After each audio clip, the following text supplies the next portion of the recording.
May kasabihan, upang mapanatili ang kalusugan, unahin ang atay.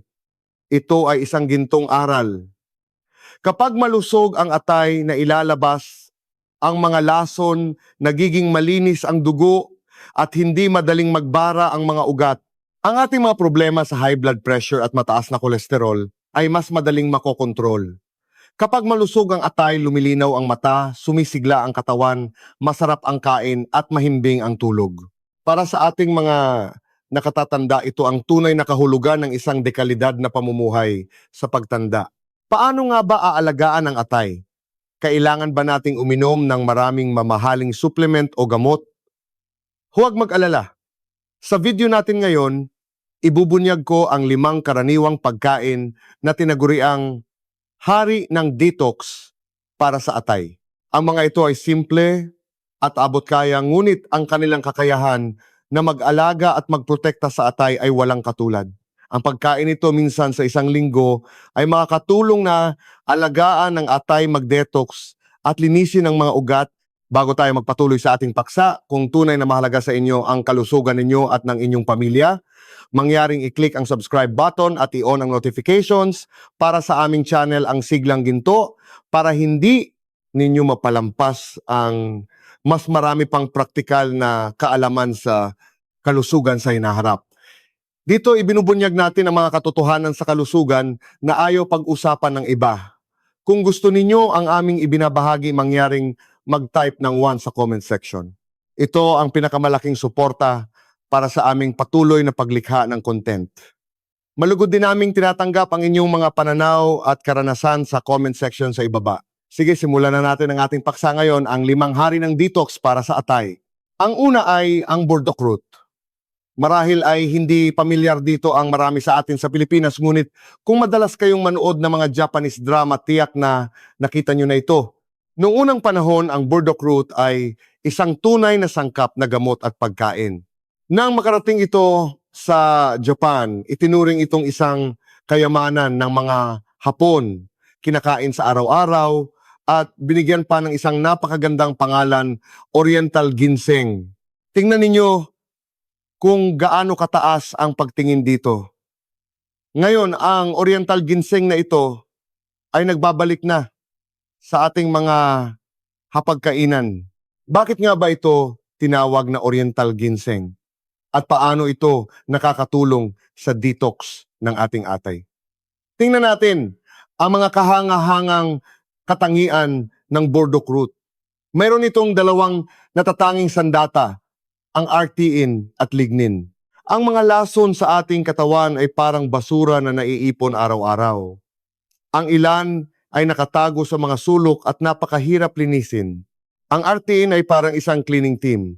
Pagpasok sa ating katawan, tumpak nitong nahahanap, ang mga lason binabalot at inilalabas. Ang mas kahanga-hanga pa, habang naglilinis ito ng basura, hindi ito marahas kundi napakabanayad. Ang lignin naman ay mas kamangha-mangha pa, na tuklasan ng mga modernong pag-aaral na ito ay isang napakahusay na anti-cancer active substance. Ang ating atay ay nagpoproseso ng napakaraming lason araw-araw at madaling maapektuhan at masira. Sa katagalan, maaring magkaroon ng masamang pagbabago sa mga selula. Ang lignin ay parang isang proteksyon na baluti para sa ating mga selula ng atay. Habang tumutulong itong maglinis ng lason, nagbibigay din ito ng nutrisyon sa mga nasirang selula ng atay para sa pagkumpuni at pag-aalaga. Kaya ang pagkain ng burdock root ay katumbas ng pagbibigay ng general cleaning at nutrisyon sa atay ng sabay. Hindi ba't napakaganda ng paraang ito ng pag-aalaga sa atay? Paano ba pinakamainam kainin ang burdock root para makuha ang pinakamalaking benepisyo nito? Narito ang 2 pinakasimple at pinakamabisang paraan. Una, ang paraan para sa mga abala, burdock root tea.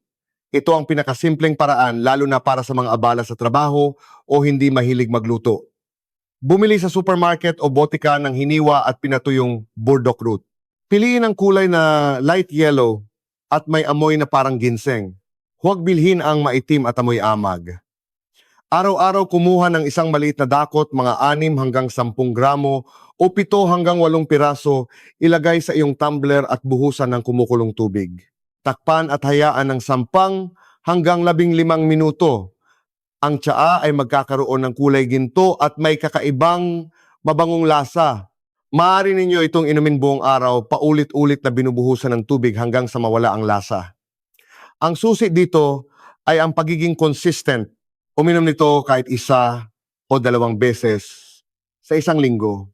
Sa katagalan, mararamdaman ninyong mas magaan ang inyong pakiramdam, nabawasan ang bigat sa atay at nalinis ang basura sa mga ugat na malaking tulong sa pagpapanatili ng 3 highs.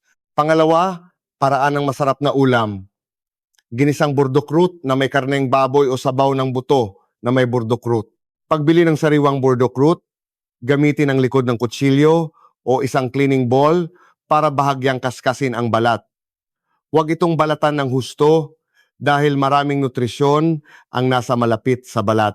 Hiwain ito ng manipis o pa-cubes. Ang hiniwang burdok root ay madaling mangitim dahil sa oxidation, kaya ihanda ang isang mangkok ng tubig na may kaunting asin o ilang patak ng suka at ibabad dito ang mga hiniwa. Para sa ginisang burdok root, maaari itong igisa kasama ng hiniwang karning baboy at carrots. Lagyan ng kaunting toyo at asukal para sa lasang maalat-alat na matamis at malutong na texture na napakasarap ka-partner ng kanin. Para sa sabaw, maglagay ng ilang piraso ng burdok root sa sabaw ng buto-buto ng baboy o manok. Ang sabaw ay hindi magiging mamantika at magkakaroon pa ng karagdagang bango dahil sinisipsip ng burdok root ang mantika. Paalala, bagamat mabuti ang burdok root, may 2 bagay na dapat tandaan. Una, maaari kang magdagdag ng 2 piraso ng luya kapag nagluluto o nagsasabaw para mabalanse ang malamig na katangian nito. Pangalawa, ang mga buntis at nagpapasusong ina ay dapat kumonsulta muna sa doktor bago ito gamitin. Ang pangalawa ay ang labanos. Pagkatapos ng burdok root, pag-usapan naman natin ang labanos. May kasabihan, ang pagkain ng labanos sa tag-ulan at luya sa tag-araw ay makakaiwas sa pagbisita sa doktor. Ang labanos ay tinatawag na maliit na ginseng sa mga tao. Isa na namang patunay kung gaano ito kahalaga. Saan ba magaling ang labanos para sa atay? Ang pinakamalaking kakayahan ng labanos ay ang pag-detox, lalo na sa lason ng alak. Maraming kaibigan natin noong kabataan ang madalas uminom dahil sa mga social gatherings. Ngayong may edad na, kahit bihira ng uminom, hindi pa rin maiiwasan sa mga okasyon at pista. Ngunit ang function ng ating atay ay humihina habang tayo ay tumatanda, kaya mas malaki ang pinsala ng alak.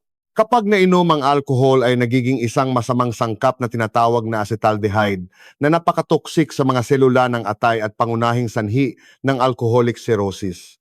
Ang labanos ay parang isang alcohol master.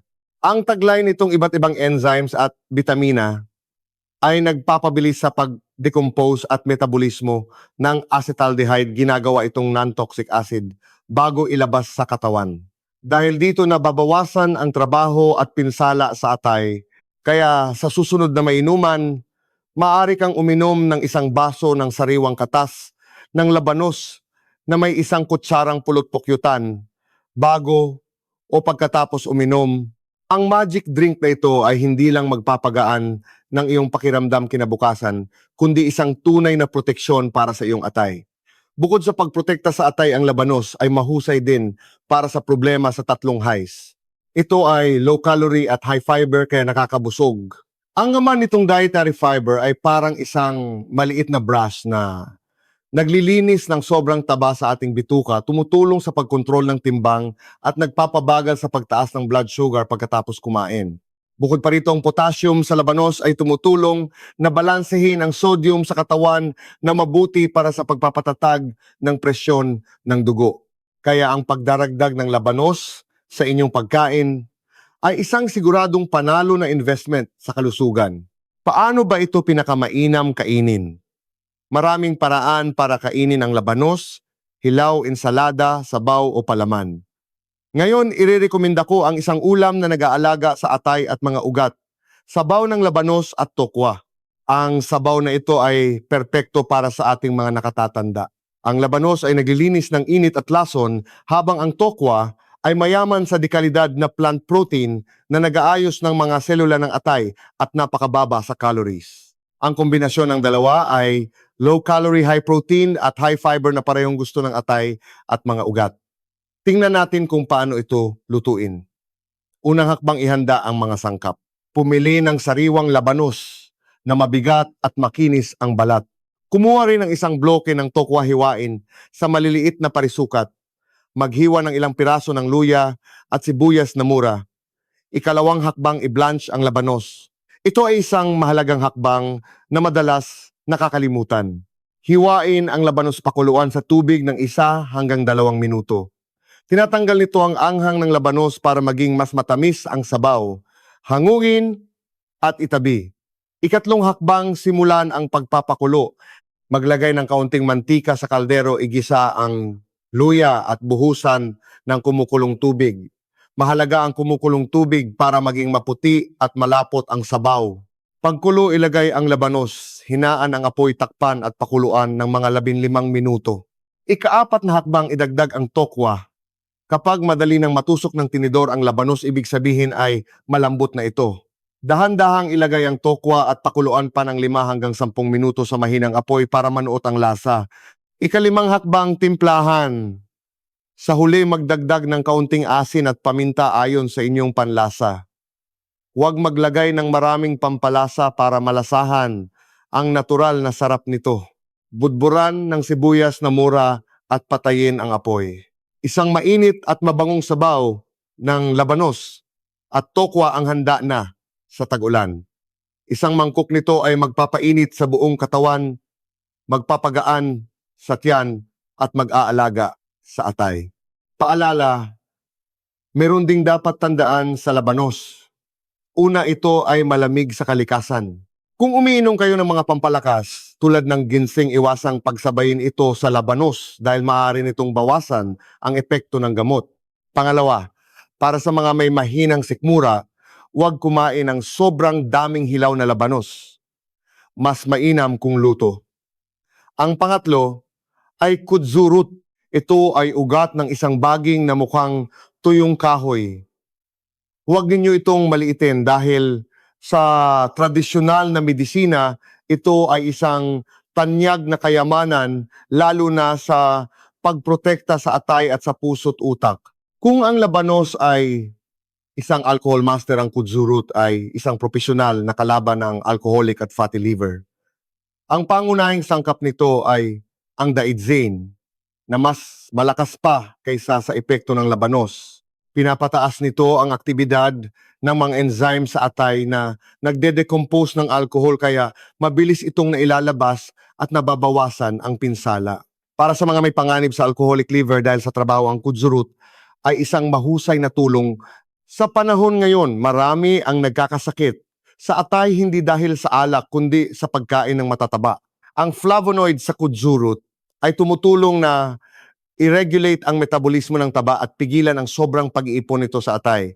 Isipin ninyo na inuutusan nito ang katawan na huwag itambak ang lahat ng taba sa atay, kundi dalhin ito sa tamang lugar para magamit. Ang isa pang benepisyo ng kudzu na kinikilala ng modernong medisina ay ang proteksyon nito sa cardiovascular system na napakahalaga sa ating mga nakatatanda. Ang sangkap nitong puwerarin ay isang eksperto sa pagpapabuti ng microcirculation, ang pinakamaliliit na ugat sa ating katawan. Habang tumatanda, madaling magbara ang mga ito na nagdudulot ng pamamanhid, pagkahilo at kakulangan sa dugo sa utak. Pinapaluwag ng puwerarin ang mga maliliit na ugat na ito para sa mas maayos na daloy ng dugo na nagdadala ng sapat na oxygen at nutrisyon sa ating utak at puso. Nakakatulong din ang kudzu root sa pagpapababa ng presyon ng dugo sa pamamagitan ng pagre-relax ng mga ugat. Kaya naman, makikita ito sa maraming tradisyonal na gamot pampababa ng presyon. Isang bato, 2 ibon, inalagaan ng atay, pinrotektahan pa ang puso't utak. Paano ito pinakamainam gamitin? Karaniwan itong ginagamit na tuyo o pulbos. Narito ang 2 mabisang paraan. Una, Isang klasikong recipe, chenpi, pinatuyong balat ng dalandan at kudsu root tea. Ito ay isang gintong kombinasyon para sa pali at atay. Ang kudsu root ay para sa atay at mga ugat, ngunit ito ay malamig. Ang chenpi naman ay mainit na nag-aayos ng ki, nagpapalakas ng pali at nagtatanggal ng dampness. Ang problema sa atay ay madalas na may kaugnayan sa mahinang panunaw at sobrang dampness sa katawan. Ang chenpi ang solusyon dito. Sabay na inaayos ang atay at pali para doble ang epekto. Kumuha ng pantay na bahagi ng hiniwang kudsu root at chenpihal. 10 gramo bawat isa, ilagay sa tasa, buhusan ng kumukulong tubig, takpan at hayaan ng 15 minuto. Ang lasa nito ay maasim-asim na matamis at mabango, perpekto pagkatapos kumain. Pangalawa, mabilis na paraan, kudsu root powder. Maraming purong kudsu powder sa merkado. Siguraduhing purong-puro at walang dagdag na sangkap. Ang tamang paraan ng pagtimpla ay tunawin muna ang 1 o 2 kutsarang pulbos sa kaunting malamig na tubig hanggang maging paste.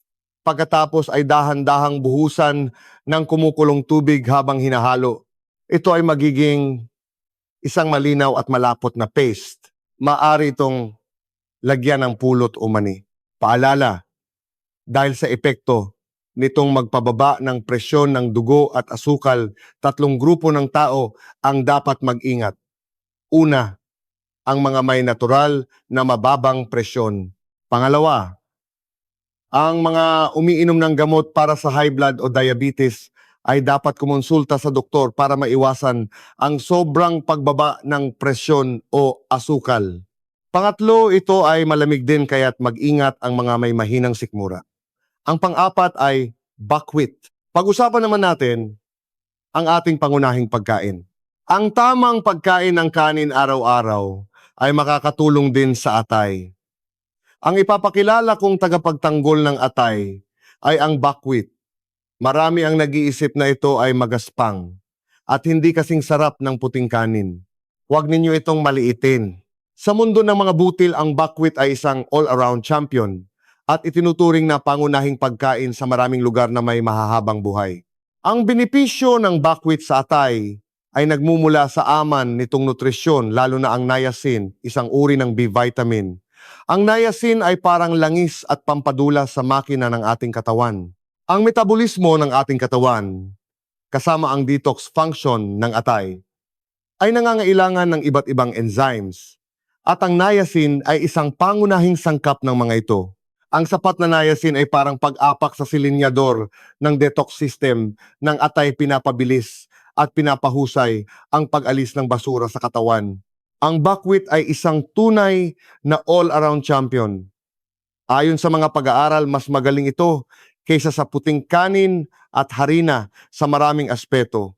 Una, mas mahusay ang protina nito na naglalaman ng maraming essential amino acids, lalo na ang lysine na kulang sa bigas at harina.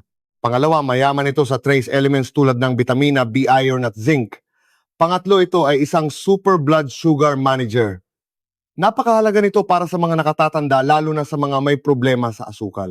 Ang buckwheat ay isang low glycemic index food, kaya dahan-dahan at stable ang pagtaas ng asukal sa dugo, hindi tulad ng puting kanin na bigla ang tumataas. Paano ito pinakamainam kainin?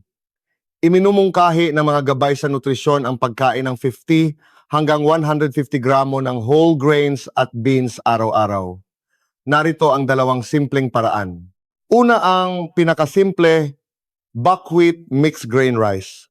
Ito ang pinaka-nirekomenda ko dahil madali at maaring gawin araw-araw.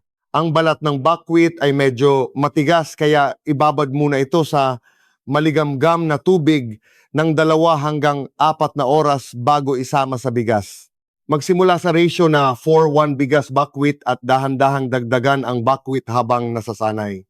Kapag nagsasaing, dagdagan ng kaunti ang tubig kaysa sa karaniwan. Ang kanin na maluluto ay may lambot ng bigas at kunat at bango ng buckwheat.